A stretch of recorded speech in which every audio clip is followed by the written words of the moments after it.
Hello, and welcome to Cult Flicks and Comic Picks.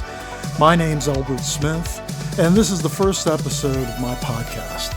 I want to welcome you all, each and every one of you here, and I think we're going to have a lot of fun together.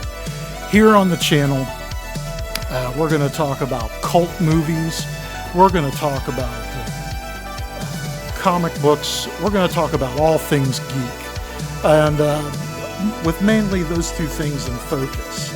Occasionally I might wander off into, maybe a toy review or something like that, especially with a couple of cool things that are coming out over the summer.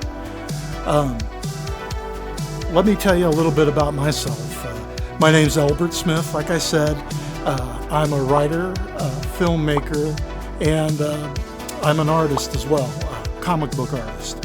I work for Troma Entertainment as a video editor, and I work for a couple different magazines and sketch cards companies as a illustrator for those companies, for things like Highlander or Doctor Who. I've also done sketch cards for the TV show Space 1999 and Thunderbirds Are Go, the 50th anniversary of those card lines. And like I said again, I just want to thank you guys for checking us out here. Like I said, this is my first foray into podcasting. I've always been behind the camera as a director or an editor or writer. And now this time it's my turn to kind of turn around and, talk about the things that I like. And hopefully those are some things that you like as well. From time to time on the channel, I'm also going to be doing some art. And I'll talk over my process sometimes. And I'll be giving away a piece of art on the channel. And this time around, I am going to be doing a piece of art and taking you through the process. And by the end of the episode, if you guys hit the like button, subscribe, and the notification bell, and underneath, the first person to make a comment on the actual episode channel on YouTube, I will get in touch with you, and I will send you that piece of art that I've drawn for free. I'll send it out to you through the mail. Before we get started, I wanted to give out a shout out to these guys over at 3POA. I subscribe to their channel. I think those guys are great. I love Bobby's Valverse Action Force line. And right now, they've got some things going on with another podcaster that just doesn't seem right to me. And I told Ryan, because I think he's a really nice guy. I've met him once, and I watch the channel all the time and follow him on Instagram, that I would wear this shirt in solidarity for them, because I don't think anybody should be bullied or anything like that online or anywhere. And so I wanted to give that shout out to them. And if you will, after watching this video, please go over and check out their channel as well. And that's the 3POA podcast. And they're all about talking about the toy industry and politics and things like that go into it. But mainly they like to have a good time over there. And they don't take themselves too seriously, I don't think. And they're really cool. So the movie I want to talk about today is a rock opera from 1974. If you can think of many rock operas from the 1970s, the only one that I can think of that comes to mind off the bat is the Rocky Horror Picture Show. But that is not the film we're talking about today. The film that we're talking about today is a movie that came out a year earlier than that, and it is 1974's Phantom of the Paradise. And this movie stars Paul Williams. I don't know if you guys know who Paul Williams is, but, back in the 70s, and into the early 80s, Paul was like the Justin Bieber of his day. And I don't want to say that in any kind of bad way, but Paul was like, everyone knew who this guy was. He rose to fame through writing tunes for commercials and things like that. Then he came on board with the Carpenters, and he wrote music for them and shot them into onto the scene. Now, in 1974, Paul creates this movie, Phantom of the Paradise, this rock opera, which he writes all the tracks for, which you can still find on record or CD today. You might be able to find it in some streaming services. I don't know. I haven't really looked. But the Phantom of the Paradise score is phenomenal. It's music that just kind of transcends time. If you think of his song, what's the song he did for the Muppets? Over the Rainbow Bridge. If you think of that turned up to 10. And that you have the Phantom of the Paradise soundtrack. And a lot of that music is sung by him, and also by one of the stars of the movie, Jessica Harper, who plays the female lead in this film called Phoenix. In Phantom of the Paradise, when we talk about that, Phantom of the Paradise is a mixture of a lot of different things. It's a mixture of Faust, and if you took Faust and Scooby-Doo, and if you took Phantom of the Paradise and like Alfred Hitchcock movies, and you rolled them all up into one, you have this movie from Brian De Palma. And a lot of you might know that name, Brian De Palma, from the movie Snake Eyes or the Mission Impossible films. But Brian De Palma came on board and created this movie. And this movie is really a huge tribute to like Alfred Hitchcock. You'll see even some of the same scenes from his different movies are recreated in this film. And you know, a lot of people give Quentin Tarantino problems with stealing scenes from other people's movies and things like that. But I hate to say it, but every director steals from other directors. It's just that a lot of people don't notice it because a lot of the stuff they might steal is a little more obscure here and there. And with Brian De Palma, even with the famous shower scene in Psycho, De Palma steals, some say steal, some say homage. It's really how you want to see it. But, he homages Psycho shower scene in the fact that you have this character, this over-the-top, like Alice Cooper type character in the movie called Beef. And Beef's the lead singer of this like Kiss-like band that's performing at the Paradise. And the Paradise is the place where Paul Williams' character Swan is opening his latest act or rock opera there, which is like the Faustian tale. And so this movie's, it's kind of like a performance within a performance when you watch it as well. But within that, you have the character Beef who's taking a shower, and it's just like the scene from Psycho where Norman Bates comes in and kills the woman. But instead with this, the shower screen gets pulled back, and instead of a knife, he still has a knife as well. But in the other hand, he has a plunger. And the Phantom says, if anyone plays my music, sings my music other than Phoenix, they die. And then he suction cups Beef's face, and which spooks him out and makes him leave the theater. But I highly suggest watching this film. This film is so entertaining. It is in my top 10, even maybe my top 5 films of all time. And with that movie, I met a guy named Gary Kent, who became a friend of mine, and who was a stuntman in the 60s and 70s in Hollywood. And we became pretty good friends because he was a producer on Phantom of the Paradise, and we would talk about that movie constantly and endlessly.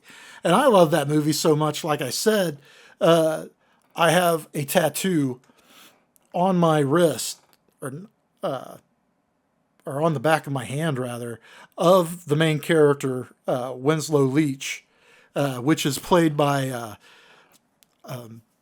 William Finley in the film. The movie, when it came out, did not do any kind of success here in the States. But in Canada, it was really popular. And in fact, up there in a certain city, it stayed in the theaters for over like a year, I'm thinking.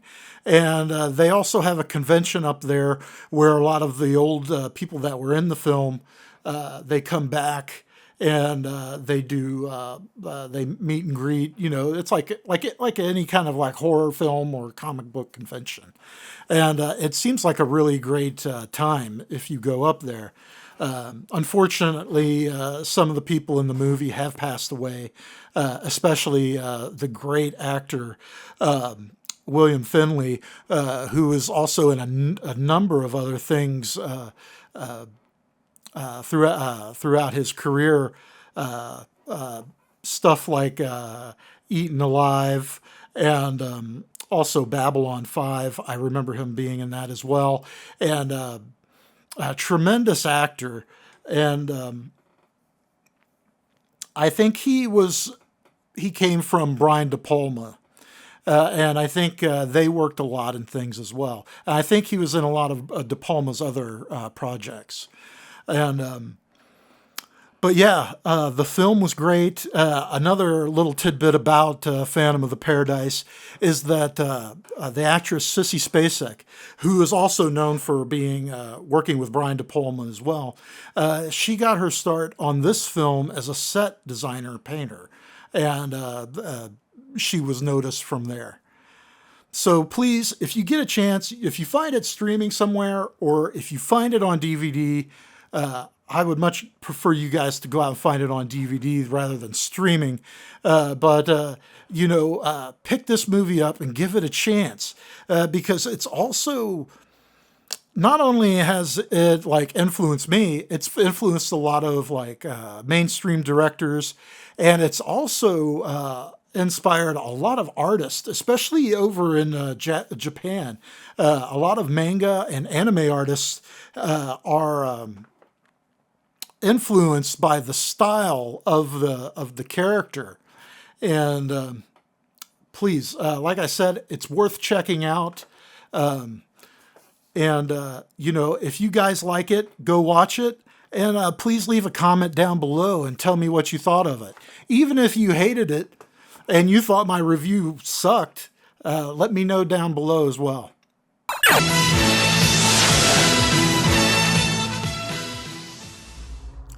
The year is 1939. The world, still reeling from the horrors of the First World War, is on the brink of tipping into an even more gruesome conflict, as fascism is on the march and gathering strength in America's darkest corners. Against this backdrop, a series of violent murders has begun in Gotham, and the recent emergence of a mysterious vigilante known as the Batman has the power brokers of the city living in fear of institutional collapse. So you might be asking yourself, what the heck are we talking about here? And what we're talking about is our next segment here, where I talk about comics. And, I had been out of comic books for a long time. I say off and on for the last 15 years, I picked up one or two comics. But recently, I'd say maybe this year or last year, I have been getting back into the art form again, and I've been really focused on getting back into some of the characters I love and stuff like that. And the one thing I have been picking up that I just picked up recently, it's probably been one of my favorite comics, modern comics that I've read in a long time. I'm saying, it's probably been 20 years since I've been really interested in comics. And this one really has excited me. And the comic I'm talking about here is called Batman First Night. And it's part of DC's Black Label. And I'm going to show you guys the cover here. And sorry if there's any kind of sheen on or any kind of reflection there. But this is kind of a darker, grittier line that DC has, their Black Label. I guess they're, I'm not sure, but I guess they're replacing it with their Vertigo line, which was a line I used to like to read a lot back in the day as well.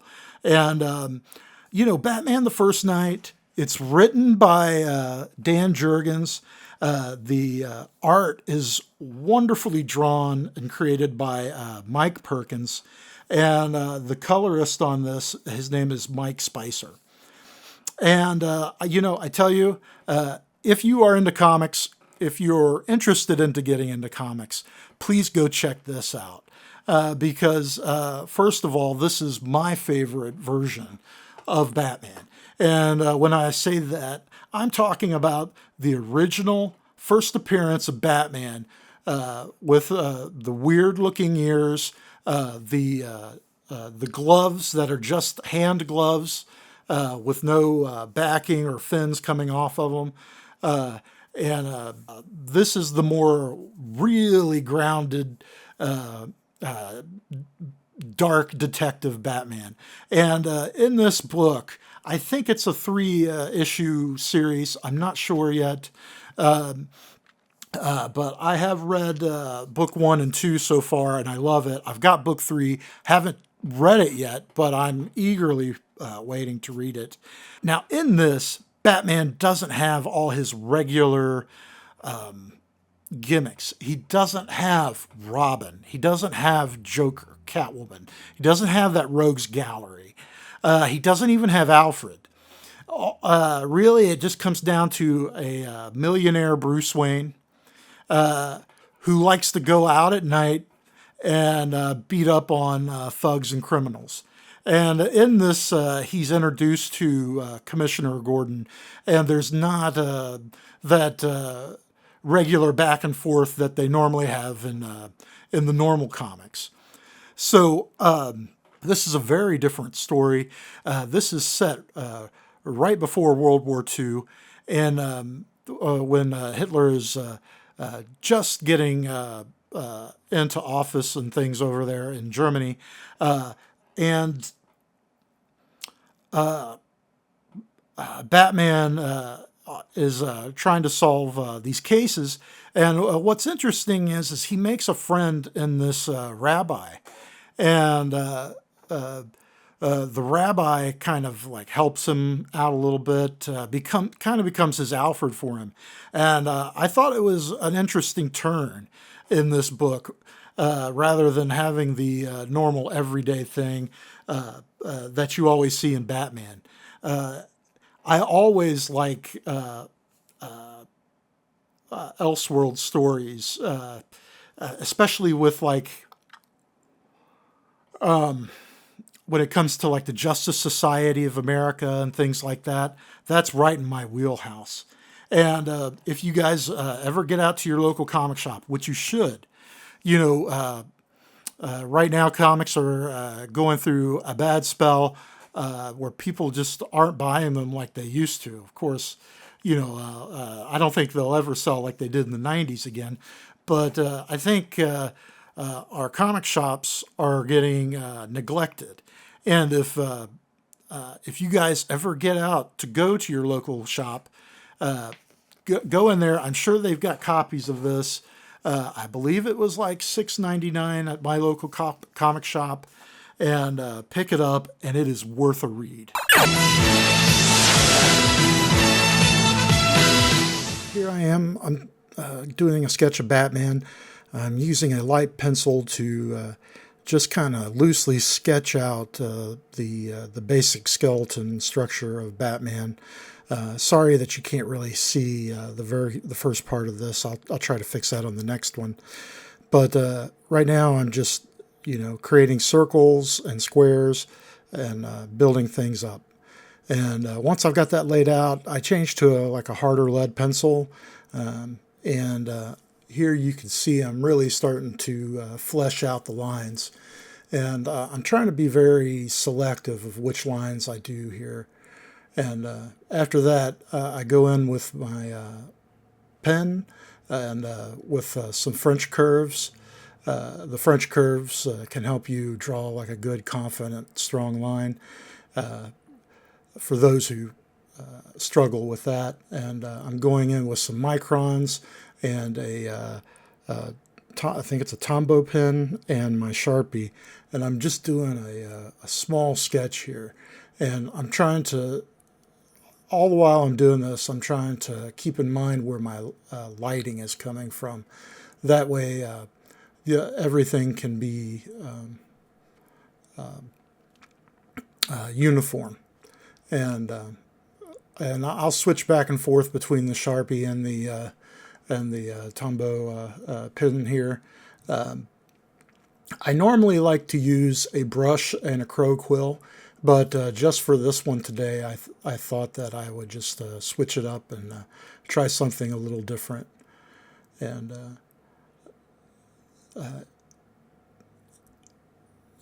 here I go. I'm just sometimes I'll feel out my darks with just taking the Sharpie and kind of going over the cape and stuff like that, where that's where you kind of want to know your anatomy. And that's the one thing I could suggest, is to always practice your anatomy on the figure. That way it will show through in the underdrawing and makes it more believable. And there you go. Well, thank you guys for checking this out. This is my first ever podcast. Hopefully it's not my last. Hopefully we get better at doing this as we go on. I just want to thank everybody who's been very, very supportive. You all are very good friends. And I'm glad to have you all out there as friends. Like I said, if you enjoyed what you watched today, please hit the notification bell and hit the like and subscribe down below. It helps me out with my algorithm on YouTube, and I would greatly appreciate it. And for whoever wants a chance to get the sketch card, please be the first person to leave a message down in the YouTube comments, and I'll connect with you, and I'll ship that out to you. All right. Well, thank you guys. You have a great rest of your week, and please come back to the next episode. I'm going to try to do these maybe once a week. We'll see how it goes, and we'll have more movies. We'll talk more in depth as we go, and we'll definitely have more comics and a lot more fun. Thank you.